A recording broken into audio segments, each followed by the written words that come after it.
when I use a marriage analogy, sometimes people get it. It's like, I don't feel the same way when I see Holly that I felt when I saw her when we were first starting to talk. And I've heard people say, I've been married 20 years or whatever, and I still get butterflies when my wife walks in the room. I don't get butterflies when my wife walks in the room. When she walked up to me today, I thought she looked beautiful, but I didn't get shaky and nervous. It's like, oh, you love her less? No. Oh, you thought she was more attractive then? No. Our relationship has become more robust than to exist at the chemical level. And I wonder if our relationship with God is like that, to where there's a chemical response and an emotional response that bonds us to God in the early developmental stages.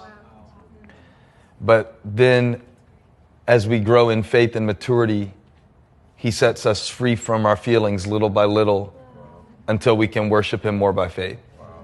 If it's that way in a marriage relationship and we're called the bride of Christ, and that's already the construct, I think we can apply a lot of that. But we're also living in a time, and just recognize this, where we're asked to feel too much all the time anyway, so we're all struggling with numbness. Right. It's hard for us to come in God's presence when there's so much coming at us, or hard for us to be still.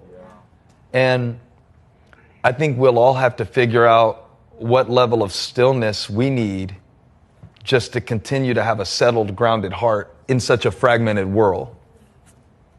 And nobody can make that game plan for you, like, oh, well, you should never be on your phone, or you should pray 30 minutes a day, or you should read 2 chapters of the Bible every day, or you should journal or pray for these people on Monday and these people on Tuesday.